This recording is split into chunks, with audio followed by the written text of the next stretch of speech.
फार छान स्वरदा, फार गुणी मुलगी आहे स्वरदा. पुणे युनिव्हर्सिटीतून तिने MA केलेलं आहे संगीत घेऊन आणि संगीताच्या क्षेत्रात बरंच सगळं अजून काय काय. गुलजारांबरोबर ती अनेकदा विदेश दौरे करत असते.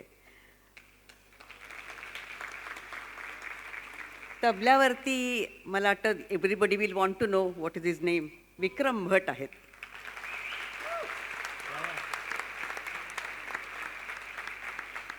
विक्रम भट असले की मग तबल्याची बाजू बघायची काय गरज नाही. केदार मोरे अजून त्यांचं अकाउंट सुरू व्हायचं आहे.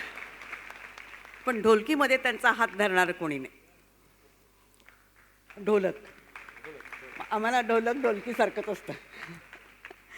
ऑक्टोपॅडवरती आहेत, रिदम मशीनवरती आहेत केदार खाडे, संजय खाडे. बासरी निलेश देशपांडे. त्यांची ओळख वेगळी करायची गरज नाही खरं तर, एव्हरीबडी नोज हिम. मिहीर भडकमकर सिंथवरती आणि म्युझिक अरेंज करत आहेत विवेक परांजपे. विवेक सरांनी लताबाईंबरोबर आशाबाईंबरोबर सुद्धा वाजवलेलं आहे लाईव्ह शोजमध्ये. अनेक त्यांच्याबरोबर दौरे केलेले आहेत आणि आज ते आम्हाला इथे लाभलेत अरेंजर म्हणून. ही फार भाग्याची गोष्ट आहे आमची.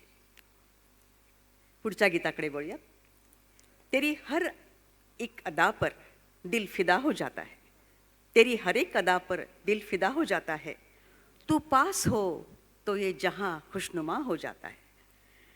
पडद्यावरच्या आणि पडद्याबाहेरच्या अशा आपापल्या हिरोईनसाठी असं अनेकदा म्हटलं जातं.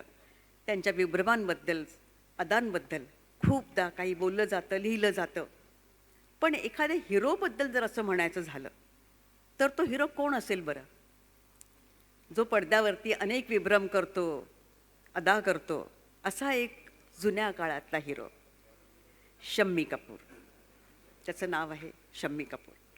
असा एक हिरो ज्याच्या नाच बघायला, त्याचा डान्स बघायला, डान्स नसायचा असतो, झटकेच असायचे, तर ते बघायला लोक अक्षरशः गर्दी करत असत.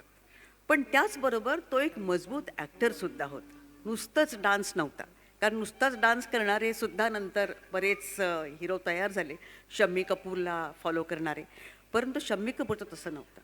त्यांचा अभिनयसुद्धा तेवढाच चांगला होता आणि त्यामुळे त्यांच्या चित्रपटाला गर्दी व्हायची, ते खूप चालायचे.